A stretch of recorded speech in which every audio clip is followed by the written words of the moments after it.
안녕하세요. 속풀이 짬뽕 알뜰 세트입니다. 참 많은 우리나라 회사들이 해외에 진출하고 해외의 회사들도 우리나라에 들어와서 영업을 하고 있는데요. 굉장히 많은 해외 브랜드 제품들이 우리나라에서 많은 돈을 벌어가고 있기도 합니다. 그런데 이상하게 우리나라에만 들어오면 장사를 말아먹는 경우들도 있는데요. 이번엔 해외 시장 씹어먹다가 야심차게 한국 들어왔는데 폭망한 회사들을 모아봤습니다. 그럼 한번 볼까요? 첫 번째는 후터스입니다. 후터스는 1983년 미국의 클리어워터에 만우절 장난삼아 1호점을 냈었다고 하는데요. 여성 종업원들이 탱크탑과 핫팬츠, 팬티, 스타킹을 유니폼으로 입고 서빙하는 곳으로 음식보다는 종업원을 보기 위해 가는 곳으로 유명하기도 합니다. 미국에서 인기가 많아지면서 전 세계 약 400여 개의 지점을 내기도 했었는데요. 후터스 걸이라고 불리는 후터스의 종업원이 되기 위해선 생각보다 까다로운 심사를 거친다고 하는데 오디션을 봐서 합격해야 하고 서비스 및 소양 교육은 물론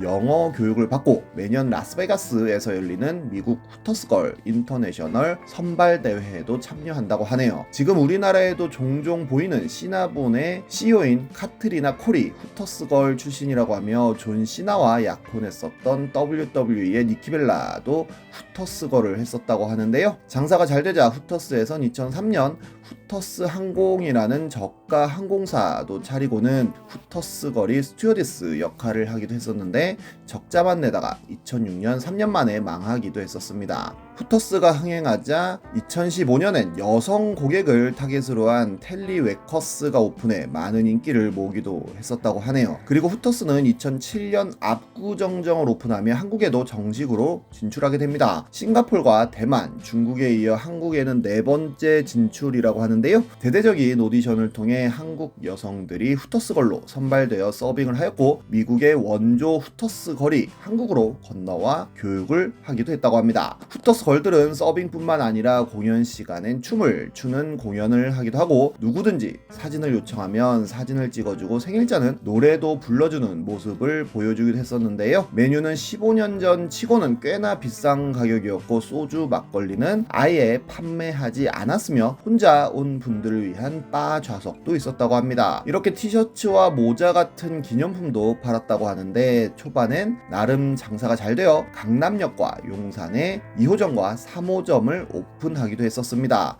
후터스가 히트치자 버블걸스나 BTV 같은 유사업체도 하나 둘씩 오픈하기도 했습니다. 2008년에는 제1회 포토모델 콘테스트를 개최하고 헤이즈문의 콘서트를 열기도 하고 K1 칸 걸들과 콜라보를 하는 등 여러가지 이벤트를 진행하기도 했었는데 뭔가 우리나라의 일반적인 레스토랑 타겟층과는 거리가 좀 있다 보니 점차 손님은 줄어들게 됩니다. 남자 직원들끼리 회식을 하는 용도로 그나마 많이 이용되었었지만 다른 곳들보다 비싼 가격에 비해 나오는 메뉴도 부실하다 보니 점점 더 손님은 줄어들었는데 나중엔 굉장히 많은 할인 행사를 하고 쿠폰을 왕창 뿌리기도 했었습니다. 게다가 일반적인 레스토랑의 종업원들보다 후터스 걸에겐 거의 2배에 가까운 인건비를 줘야 하고 지속적인 교육 프로그램을 제공해야 했으며 테이블에 주문벨 같은 것 없이 운영을 하는 게 원칙이다 보니 많은 종업원이 필요하여 인건비도 다른 식당들보다 훨씬 많이 들었었다는데요. 가장 임대료가 비싼 압구정점을 시작으로 줄줄이 폐업하고 맙니다. 원조인 미국의 후터스 역시도 2010년대 말부터는 점점 쇠락의 길을 걷고 있다고도 합니다. 올해는 일본식 메이드 카페가 한국에 상륙했다고 하는데 후터스처럼 될지 안 될지 궁금해지네요. 다음은 파파이스입니다. 파파이스는 1972년에 미국에서 처음으로 오픈한 패스트푸드 체인점으로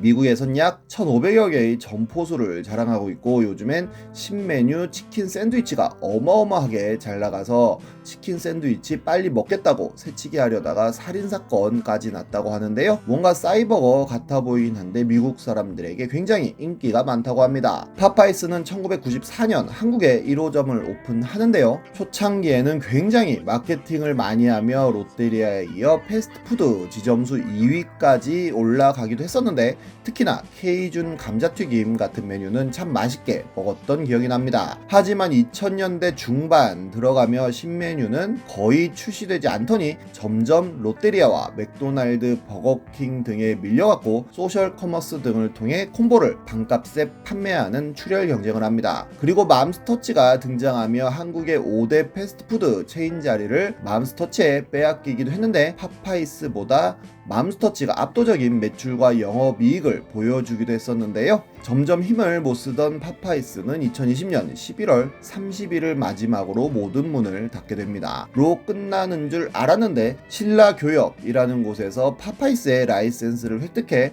2022년 12월 강남점이 새로 오픈을 하게 되는데요. 오픈 이벤트로 3일간 선착순 500명에게 치킨을 주는 행사를 진행해 엄청난 오픈런을 연출하고 3일 만에 5,000명이 넘는 손님들이 오기도 했습니다. 그리고 뒤이어 성남과 구로, 화곡에도 지점을 오픈했는데 한 달 만에 치킨 샌드위치를 5만 개를 팔았다고도 하는데요. 이왕 다시 들어온 거 잘 됐으면 좋겠네요. 다음은 월마트와 까르푸입니다. 월마트는 미국 유통에서 가장 큰 부분을 차지하는 회사로 전 세계 모든 기업을 통틀어 연매출 1위를 하고 있다고 하는데요. 창업자인 샘 월트는 엄청난 부자가 되었지만 낡은 픽업 트럭을 타고 다니는 등 검소한 삶을 살았다는데 월튼 가문의 재산은 약 250조 정도로 세계 갑부순위 20위쯤 된다고 합니다. 워낙 미국에서 많은 사람들이 이용하다 보니 월마트 빌런들도 많이 보이는 것으로 유명하기도 한데요. 미국에서의 전략은 도심 외곽에 싼 부동산을 사들여 그곳에 창고형 대형 매장을 지어놓고 최대한 싸게 공급하는 거라고 합니다. 2004년 야심차게 한국에 진출했는데 미국에서의 전략을 그대로 가져왔었다고 합니다. 그런데 막상 가보면 야채나 고기 같은 신선 제품은 거의 없고 직원들은 불친절했으며 창고형이다 보니 굉장히 우중충했었다고 하는데요. 한두 번 가보곤 살 게 별로 없다는 인식에 더 이상 찾아가지 않게 되었고 매출은 지속적으로 떨어지며 결국 이마트에 인수됩니다. 까르푸 역시도 당시 월마트에 이은 세계 3위 유통회사로 1996년에 한국의 중동점을 개장하며 진출하는데요. 까르푸는 프랑스 사람들의 식성에 맞춰 채소는 별로 팔지 않고 고기 매장은 크기가 컸었다는데 심지어 프랑스식의 Y자 플러그를 사용할 정도로 현지화에 대한 신경을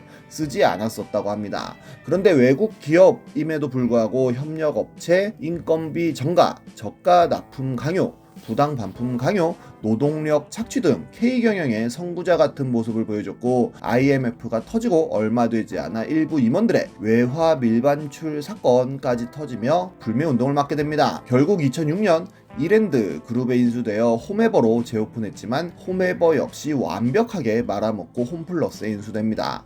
여담이지만 홈플러스 역시도 삼성물산과 테스코라는 영국 업체가 함께 만든 마트 브랜드이기도 한데요. 삼성물산이 2011년 테스코의 모든 지분을 넘겨주며 완전한 외국 기업이 되었었지만 테스코의 본사가 회계 부정 스캔들이 일어나며 주가가 떡락하자 바로 홈플러스를 매물로 내놓게 되었고 MBK 파트너스 라는 한국의 사모펀드가 인수하며 다시 한국 기업이 되었다고 하네요. 90년대엔 프라이스 클럽이라고 하여 신세계에서 들여온 창고형 할인 매장도 있었는데요. 4년 만에 망하고 미국 코스트코가 인수를 했는데 94년부터 2002년까지 8년 동안 적자를 냈지만 존버를 했고 코스트코에서 파는 피자가 맛있다는 소문이 나고 양파거지가 생겨날 정도로 점점 맛집으로 자리 잡았으며 월마트와는 달리 어떤 제품을 사더라도 퀄리티가 보장된다는 믿음을 줬고 지금은 상하이점에 1위 자리를 내줬지만 전 세계에서 가장 높은 매출이 발생하는 곳이 양재점으로 꼽혀 창업자인 제임스 시네갈이 양재점을 생각하면 감격해서 눈물이 난다고 할 정도가 되었다고 하니 뭔가 재밌기도 하네요.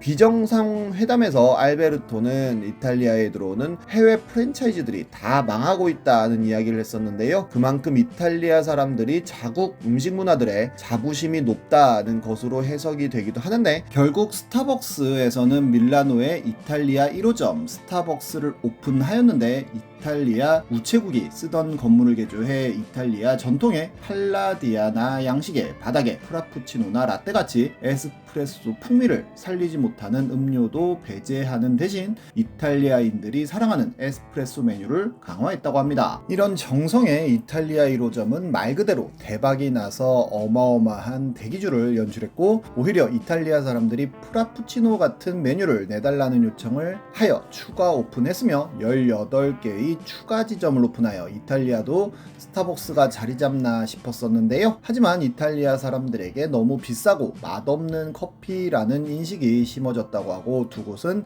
3년 만에 폐점했다고도 합니다. 이탈리아 개인 커피숍의 커피 맛과 가격은 정말 넘사벽인 것 같네요. 해외 진출이라는 건 굉장히 어려운 것 같습니다. 지금까지 속풀이 짬뽕 알뜰 세트였습니다.